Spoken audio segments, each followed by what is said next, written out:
गोरी बहन की शादी। विद्या बेटी, ये ले, ये साड़ी पहनकर तैयार हो जा। ये बादामी रंग तेरे गोरे रंग पे खूब खिलेगा। और हाँ, अच्छे से मेकअप करना ताकि लड़के वाले तुझे देखें तो देखते ही रह जाए। ठीक है मेरी प्यारी माँ। तभी बाहर से कांच टूटने की आवाज आती है। मालती गुस्से में बौखलाकर बाहर आती है जहां कंचन पोछा लगा रही थी। मालती को देखते ही कंचन सहम सी गई। क्यों रे काली करमजली, आज मेरी बेटी के लिए कितना बड़ा दिन है। तूने जानबूझकर इस शुभ घड़ी में कांच तोड़ दिया। नहीं माँ, मैं तो पोछा लगा रही थी, गलती से गुलदस्ता गिर गया। कहते हुए कंचन कपकपाई जा रही थी क्योंकि उस दिन बड़ी ठंड थी। क्यों री, हाथों में जान नहीं है क्या? खाने को तो 10-10 रोटी एक बार में खा जाती है। अच्छे से पोछा लगा, फर्श एकदम चमकना चाहिए। और उसके बाद चाय समोसे नाश्ता भी बना देना। ये कहते हुए मालती जानबूझकर उस बेचारी के पैरों पर से चढ़कर चली जाती है, जिससे कड़ाके की ठंड के मौसम में उस बेचारी की चीख निकल जाती है। माँ मेरा हाथ। कंचन के साथ ऐसा जुल्म होता देखकर बिछौने पर लकवे में पड़े वासुदेव की आंखों से टप टप आंसू चूने लगते हैं। थोड़ी देर में वसुंधरा अपने बेटे कार्तिक के साथ विद्या को देखने आती है। तभी कंचन चाय नाश्ता लेकर परोसती है। आंटी जी नाश्ता। मालती जी, ये लड़की कौन है? जी ये इस घर की नौकरानी है। ये सुनते ही कंचन की आंखों में आंसू भर आते हैं। वो लड़के वालों के बीच से जाने लगी। तभी विद्या ने कहा, कंचन जरा रुक। माँ जी, ये इस घर की नौकरानी नहीं बल्कि मेरी बहन कंचन है। विद्या के शब्दों में कंचन के लिए एक बड़ा मान था। बड़ा प्यार है दोनों बहनों के बीच। बहन, मुझे मेरे कार्तिक के लिए आपकी विद्या पसंद है। तभी कंचन को उसके काले रंग के लिए नीचे दिखाते हुए मालती ने इतरा कर कहा, पसंद तो आनी ही थी वसुंधरा जी। मेरी विद्या किसी हूर से कम थोड़ी है। गोरी है, सुंदर है, कोई भी खोट नहीं है मेरी बच्ची में। अच्छा जी, अब हम चलते हैं, जल्द ही बारात लेकर आएंगे। वसुंधरा के जाने के बाद मालती कंचन पर आग बबूला होकर बोली, क्यों री काली कलोटन, तुझे कहा था ना कि अपने बदसूरत मुंह पर घूंघट ओढ़ कर बाहर आने को। अगर तेरी वजह से आज मेरी कोरी बेटी का रिश्ता कट जाता तो तेरी तो शादी हो नहीं रही। कम से कम अपनी बहन का तो घर पास जाने दे। अपनी सौतेली माँ मालती का दिया गया ताना कांटों की तरह कंचन के मन पर जा लगा। क्या मिलता है तुम्हें इस बेचारी का दिल दुखाकर? तू चुप कर विद्या, भूल मत, ये तेरी सौतेली बहन है। ये कभी तेरी खुशियां नहीं चाहेगी बल्कि तेरा बुरा चाहेगी। एक दिन तू बड़ा पछताएगी विद्या। ये कहकर मालती वहां से चली गई और कंचन फूट फूट कर रो पड़ी। विद्या, क्या मैं इतनी बुरी हूँ कि अपनी बहन की शादी तोड़वा दूंगी? विद्या ने कंचन के आंसू पोंछे और डबडबाई आंखों से उसे देखकर कहा, मेरी बहन, माँ ने सिर्फ तेरा ऊपरी रंग देखा, आज तक तेरा प्यार भरा मन देखा ही नहीं। मगर तुम्हारी ये बहन है ना? भले ही विद्या और कंचन सौतेली बहन थी, मगर दोनों के बीच सगी बहनों से बढ़कर प्यार था। हालांकि विद्या गोरी सुंदर थी और कंचन काली, मगर उसके बाल उतने ही लंबे काले। वसुदेव ने अपनी पहली पत्नी सुलोचना के मरने के बाद मालती से दूसरी शादी की। हालांकि दोनों का ये पुनर्विवाह था। मालती अपनी बेटी विद्या को साथ लेकर आई। विद्या ने तो कंचन को अपनी बहन मान लिया था, मगर मालती कंचन के काले रंग की वजह से उसे बेटी न ही मान सकी और न ही अपना सकी। यह भेदभाव वसुदेव से देखा नहीं गया और वो सदमे में चले गए।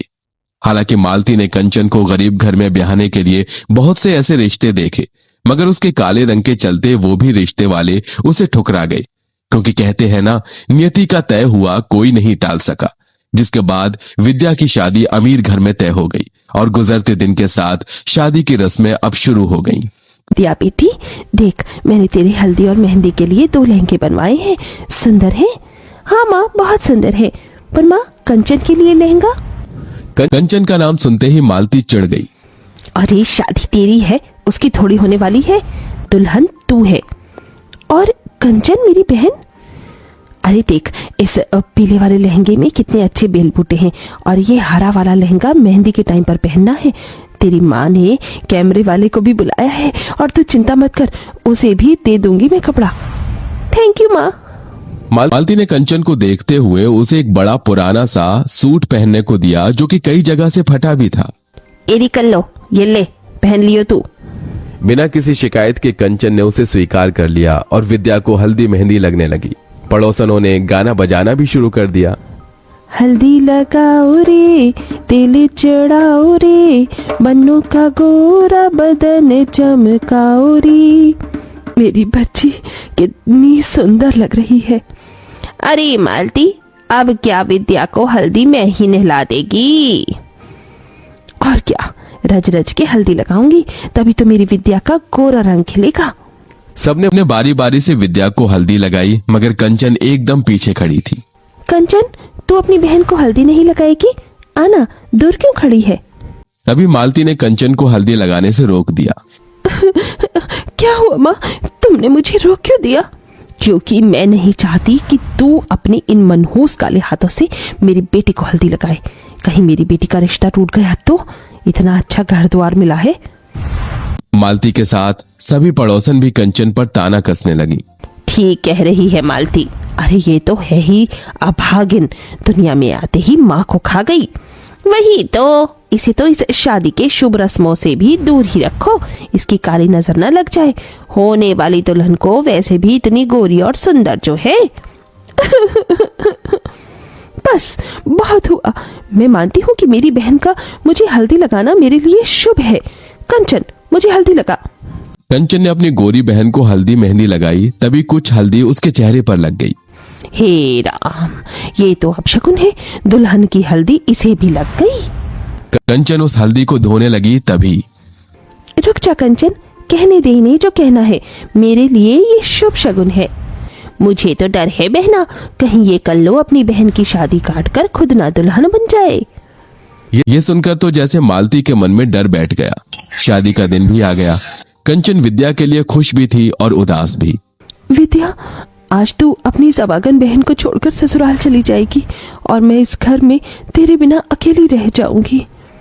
तभी दुल्हन बनी विद्या अपने बालों में से थोड़ा गजरा निकालकर कंचन के बाल में लगा देती है।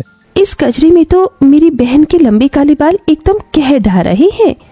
इतने में बारात आ जाती है। तभी मालती कंचन को अपने पास बुलाती है। माँ, आपने बुलाया?